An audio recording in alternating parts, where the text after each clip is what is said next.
Welcome back to the Sounds of the Baskerville. I'm James Flighty. I'm here with the star, Mr. B, Chris Baskerville. How are you? Good, James. Good to be back. Oh, it's great to have you back. Now, look, we thought we'd do sort of a little bit of a double hit. So today's little podcast is about, we thought, Chris, when good guys go bad.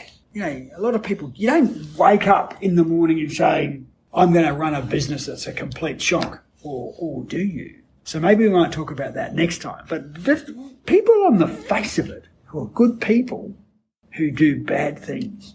Have you crossed that in your... I, obviously, being in the insolvency, liquidation, trustee space, I generally meet two types of people. And the two types of people are this.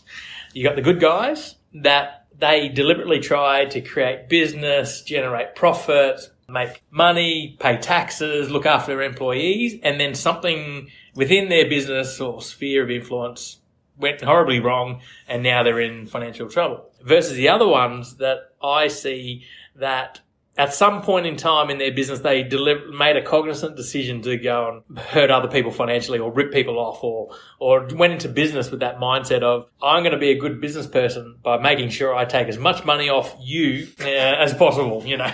So, you know, I guess you could say the good guys and the bad guys. So to follow that concept on, you're saying that I could sleep at night thinking I'm being quite a good business person, but actually on the face of it be a pretty aggressive so-and-so. I could be pretty cutting. I could be pretty ruthless, but in fact actually not a bad person. I was trying to remember this quote, and it's about commerce, and it said, there are very honest people that feel that they have not achieved a bargain until they're ripped off a merchant. There are honest people that feel the way to do a business is I just need to cheat the merchant. You know, if I can get 10% off or 15% off, whatever it is I'm buying, now I feel like I've done all right. I'm an honest person, but yeah, I need to... I've honestly sort of done you over.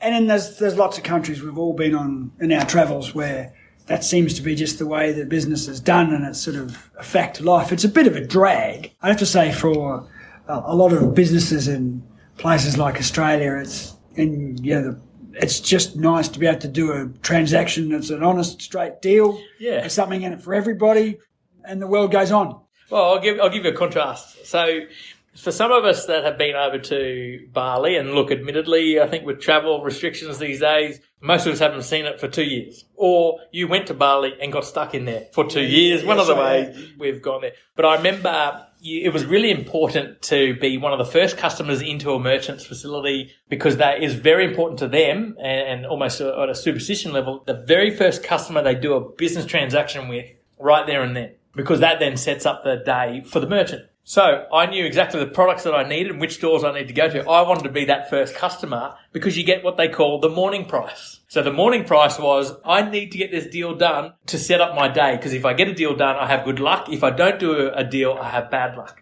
So of course, I took advantage of that and, did the whole, I'm an honest person. I'm just going to cheat the merchant out of a little bit of dollars just to get what I ultimately want. Is it cheat or is it, negotiation and taking advantage of the system? Correct.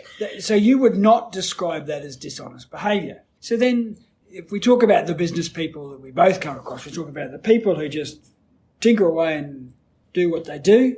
There's this subset of people we'll describe as people who like to play the angles, always want to make sure that they're on top.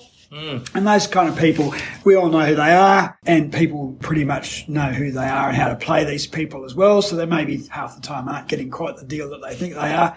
But then, so we're describing them, I suppose, for the purposes of today as not morally challenged. Like they are in their own set of values. They are feeling like they're doing an honest day's work. They don't want the Balinese sword seller to go home hungry. They still want the sword seller to be in business the next day, yada, yada, yada. So they're not out to rip people off. But is there a scenario where you think, well, hang on, I've gone that next level. I might have been one of the good, honest toilers or a person who's a bit of a grifter. I'm still on the straight and narrow where I've gone off into, there must be scenarios where good people go bad or people who went down the path. I'm sort of talking about different from, say, when you're in a 60 zone and you want to pass someone and you go 70 to get round the outside of them. Yeah, it's not that sort of, occasional, I'll slightly go a bit too fast. I know I shouldn't, but I want to get in front of this guy. Or is that a slippery slope? I won't pay this, I won't do that. And then suddenly I find myself getting used to it. Like, what do you see? Do you see? I think the whole concept of good guys going bad, I think, in my view, I think we all want to go into business to make money. And why not? You know, we've all got lifestyle choices. We've got kids, families, people that rely on us for support. Yeah. So we need to make money.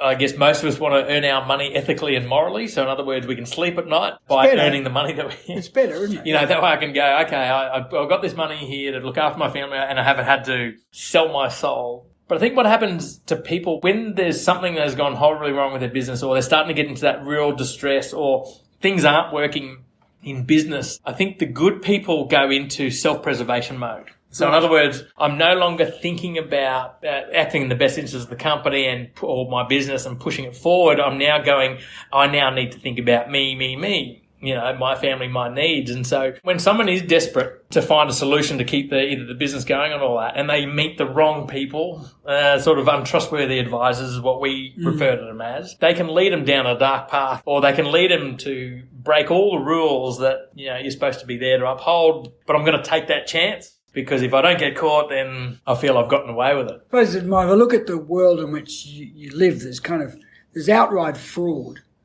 And then there's they that know things to be wrong, but if they're not pursued civilly by the aggrieved party, be it the creditor or the tax office, if they're not chased, then in a sense, there's no record of them having been accused of something because they've just not been pursued. It doesn't mean they still might owe the money, but because they haven't been pursued, they've kind of gotten away with it. Yeah. So I suppose the analogy I was wondering about with that test on you is, say I've been at the pub, drowned my sorrows, and I've been at the pub and I've just had too many. Now, if I go to one of these untrustworthy advisors, is that like sort of going to a mate and saying, look, can you tell me how to get home and avoid all the RBTs? Is that, say, I know it's wrong, but I really want to preserve myself and I want to get home. I know it's wrong. I shouldn't do it. But then if someone tells me that, in fact, if I go up this street, round that corner and round this corner, I'll be home, it'll be right. Is that sort of how an untrustworthy advisor would perhaps work? Look, I can't obviously speak for who they are or what they do, but we just look at someone that's been led down the garden path or the wrong path in their decision making. You know, it's not in accordance with the rules. When you sort of breach the rules, there are consequences. So yeah, I guess following on from your analogy, it's the person that helps the guy get home, drunk driving their own car, avoiding RBTs, or knows that if they do go to a specific RBT, it'll be right because I know the guy running the RBT. And tells the hapless drunk that, I know that guy. Don't worry, I know that RBT operator. He'll be fine. Correct. And, I think a lot of people, my view of people that do work in this untrustworthy advisory space is they know inevitably you're going to be caught by an RBT, but it's okay. We're going to make sure that the car goes to the specific RBT that we know that our friends are working at. And then we'll make sure that the towee who takes the car is someone we know and all. But it never really works like that, does it? I have my different opinions to others, but, I've always taken the view that the only reason this whole untrustworthy advisor space works in connection with the insolvency market is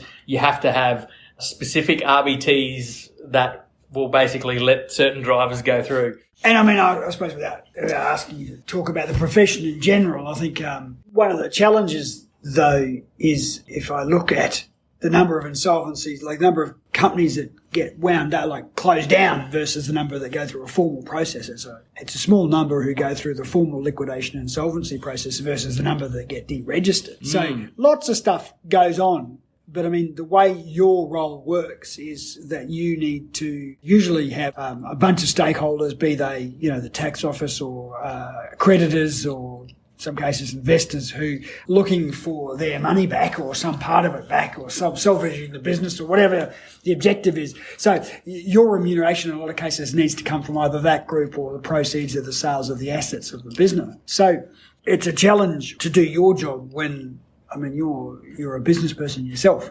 You can't do stuff for free. even though sometimes I bet you find yourself you are.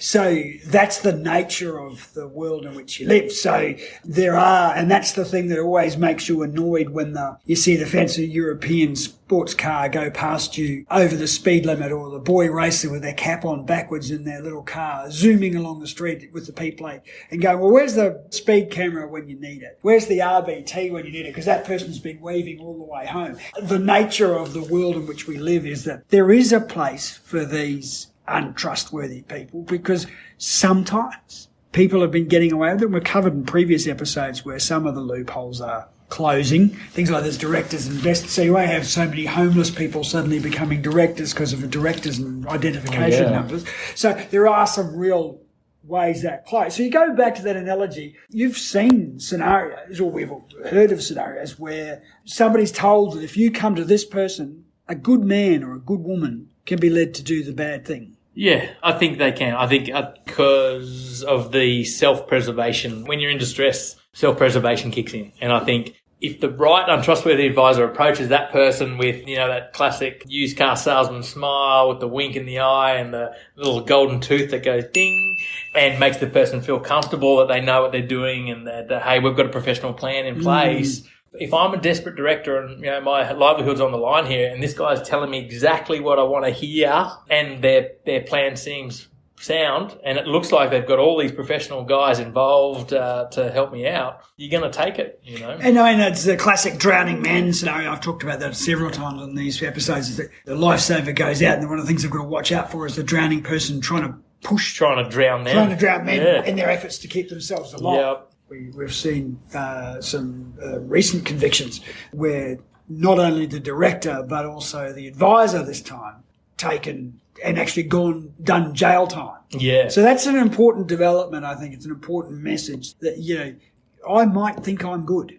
I might have thought I was a good man or a good woman, and I thought I ran a good business, but I got in trouble. It's where I take advice from. It's that RBT. I think we've used that as scenario before in previous episodes as well, but it's the same kind of thinking. Is I might get away with it, but it's not as easy as it used to be, and the price is very high. I thought what was quite interesting in that scenario where the director and the advisor ended up jail time for breach of duties and all those sort of wonderful things under the Corporations Act, is the advisor put the game plan of how to effectively conduct all these horrible transactions or avoidable transactions. He put it in writing in a step, like step 1, step 2, step 3. And I tell you what, those things are red flag to a bull is like red flag to a liquidator as well. That's exactly the kind of evidence we're hunting down. One of the things about the old story, and we've talked about this before, if it sounds too good to be true, and if people tell you that there's a few myths to probably close off with. The friendly liquidator, I suspect you think that's probably a myth. And then no one ever gets caught. I think that's a myth. But I think it's get advice from somebody who knows what the law is. And if somebody's offering you something that's too good to be true, probably is. And one of the great things about this time of year is, it's nice being able to sleep at night knowing you're a good person. Thanks, Chris. Thanks, James.